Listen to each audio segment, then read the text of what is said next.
But up first on this Monday night, today marks 79 years since the attack on Pearl Harbor, marking America's entrance into World War II. And despite everything that's going on in the world, December 7th is a day that our country will never forget. Thanks so much for joining us on TV, Roku, or wherever you may be streaming us on this Monday night. I'm Ross DiMattei. And I'm Trisha Keene. 13 Action News reporter Jeremy Chen spoke with the only living survivor of the attack on his memories of that fateful day and what lessons we can learn to come together as a country during this difficult year so far. Jeremy.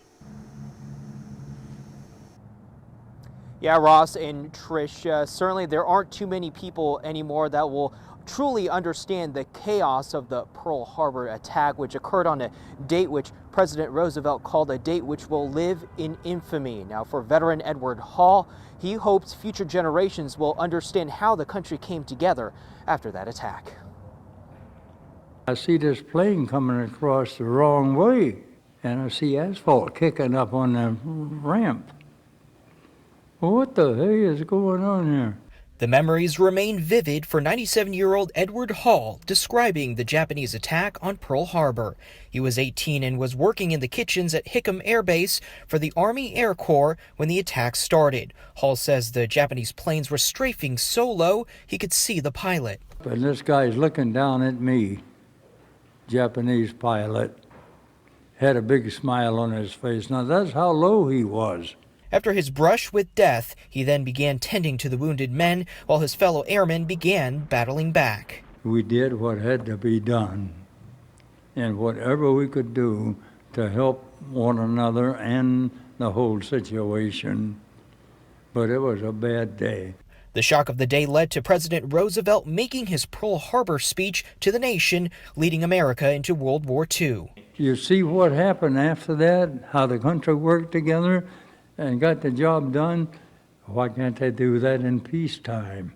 79 years later, in the midst of a pandemic, Hall says there's a lot of division in the country and believes there should be a more united effort at solving problems, whether they're Democrats or Republicans. They were talking about working together to get this pandemic thing solved, and I think that's a good start. If they can work together on that, why can't they work together on everything? He ultimately hopes the lessons learned after Pearl Harbor will be on the minds of future generations. Inform the people of what's going on and what has happened. And hopefully the powers that be will realize and learn from experience.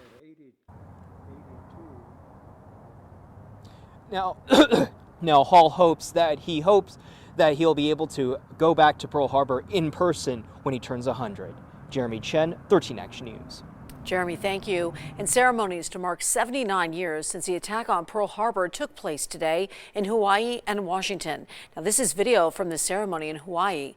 This morning, the bell from the USS Arizona rang at 7:55 Pacific time to commemorate the moment the attacks on Hawaii began 79 years ago.